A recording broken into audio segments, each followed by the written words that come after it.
Super Seriously, a show where we talk about stuff that's super serious. We gotta make this quick. I got a bottle of ranch sitting outside and it's getting warmer than it should be.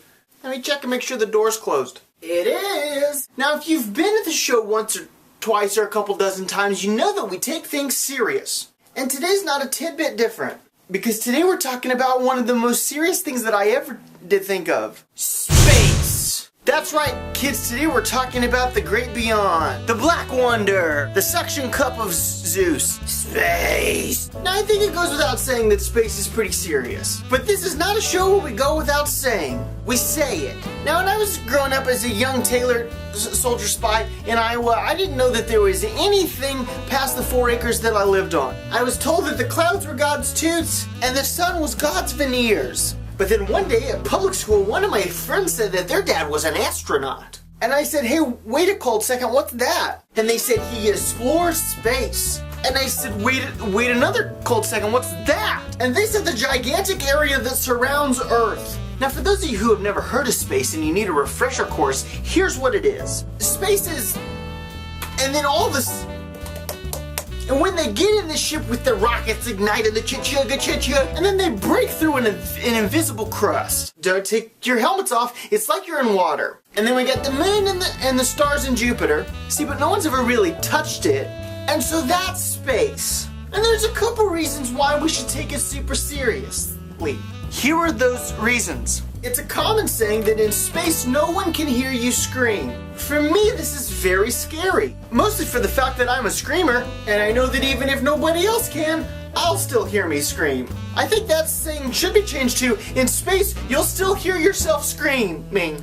Much scarier and more honest. Space is mostly cash only and there are no ATMs. Do you know where they came up with the name for a moon bounce? It used to be called a balloon bounce, but nobody would even get on it because they were afraid it was gonna pop. So they changed it, because everybody knows the moon's not gonna pop. Do you like solid food? Well, that's tough times at Ridgemont High because all they've got is Go-Gurt. Like I mentioned before, space is like a pool that surrounds us. If you come up for a breath of air, face is gonna get crushed. There are these things called black holes. For years I thought that was my Aunt Susan's name, but it's not, it's her middle name. Susan, black hole, seriously. Black holes are these super dark holes in space. You think space is black? Well, wait till you see its hole. Don't even think about getting close to it, because it'll suck you in.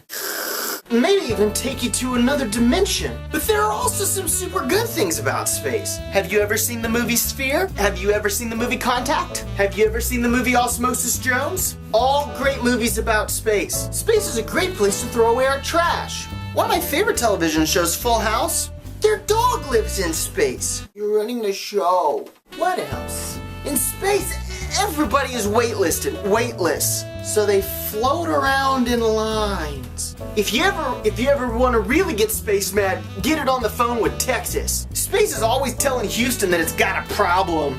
There you go. I think we've seen today that space is super serious and a little hard to explain. I want to say 3 thank yous to Chantifleury for picking today's topic. You already got your 3 thank yous. What else can you ask for? That being said, there you go. Thanks to the 5 or 6 people who came and saw the video today. I hope you learned a lot. If you did learn a lot, leave a comment below for something that you don't know as much about, and we'll talk about it next time. Also, subscribe's on the button for more videos. Thanks for stopping by, and we'll see you next time. To infinity and Terrans. What does he say?